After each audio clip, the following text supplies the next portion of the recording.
Signals come in a diversity of forms, and all the things that we've been discussing about audio signals can be applicable to other types of signals as well. Recall back from Volume 2 when we did a problem about economic data. This had to do with the raising of hogs. You might remember that one, where you have a demand function that is some affine function of price, P, and you have a supply function, which again is some affine function of price P. Here you have a bunch of constants, A, C, S naught, D naught, all positive. And what you do is you set demand equal to supply and you solve for the equilibrium price. Great. But the problem is that it takes a certain amount of time to bring a product like livestock to market. And back in Volume 2, we derived a second-order recurrence relation by assuming that it took two discrete time periods in order to bring that product to market. But now, in Volume 3, we can do more arbitrary time delays. Now we're going to do a k time step delay. So the way that we can set up a system that instantiates a k time step delay is to take the supply and the demand. Let's start with the supply, S naught plus C times price P. But we're going to think of price as something that depends on discrete time n. And so on the supply side, we have Pn, the time now. How much I'm willing to invest in production is a function of the current price. But the demand for that product, D naught minus AP, depends on the price k time steps from now. So that term is going to have a P sub n plus k.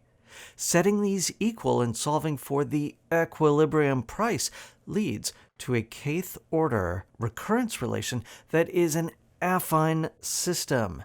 If I solve for Pn plus k, I get minus C over A Pn plus a constant, that constant being D naught minus S naught over A. It's going to be helpful for us to shift time backwards a bit so that we're looking at the effect of the shift operator E. That is, let's convert Pn plus k to Pn plus 1, shifting back k minus 1 time steps. We get Pn plus 1 equals minus C over A, P sub n minus k plus 1, plus this constant D naught minus S naught over A. I wonder what happens if we convert this to a first-order system. Let's consider a price vector, capital P, depending on time n, that is of the form P sub n minus 1, all the way up through P sub n minus k plus 1, some sort of sliding window. Then EP is going to be an affine system. It's going to be some matrix times P plus a constant. That matrix is going to have a k minus 1 by k minus 1 identity subblock below the diagonal of zeros. And then in that upper right-hand corner, we have that constant minus C over A. The constant part of the affine term only affects the P sub n plus 1 term, and that constant is D naught minus S naught over A. Everything below it is a 0. And now, writing the system this way, we can see that this system is really an echo effect on the price signal. We have everything depending on this one constant alpha that is equal to minus C over A. That is the gain of the echo. And recall what this is a ratio of price sensitivities between the supply side and the demand side. This is a really fascinating example that should lead to a lot of questions on your behalf. For example, one of the things you should be wondering about is, what does it mean that that gain alpha is negative? That's not the way things work in an audio signal processing case. What's the input signal to this problem?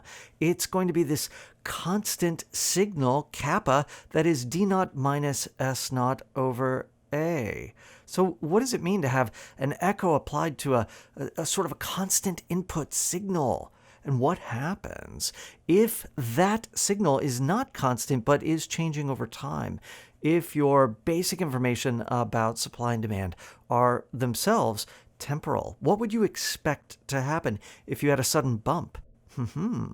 Now, of course, figuring out what the eigenvalues of this system are is going to be important. I'm going to leave that to you as an exercise. And another thing that you ought to do in order to really solidify your understanding of this is go back to that two-dimensional case we looked at and compare this more general version to that setting. This is just the beginning of looking at price signals from the perspective of some of the things we've learned about audio signal processing. So, for example, in our system where we have price echoes, I wonder what it would take to stabilize some of that fluctuation over time. Maybe if you averaged the prices, that would be helpful. Instead of just taking the current price, take the price over the last several years. So in that case, the supply function might be the following. S naught plus your constant C times the average price over the last J time steps. You set that equal to the demand in the future, and what you have in the end is two different delay parameters. One, K, for how far in the future it takes you to bring your product to market, and the other, J, for how many time steps you are taking an average of. Now, I'll leave it to you to work out the first-order system for this to see what changes. The interesting questions are, what does this look like? Does this look more like an echo system, or does this have some components of reverb in it? Or is it something different altogether? What happens if instead of a straight average, you take some sort of weighted average, where you weight the present a little bit more heavily than the past, or the reverse? There is so much to think about when you're learning about the dynamics of signals. This is just a very, very small introduction to that subject.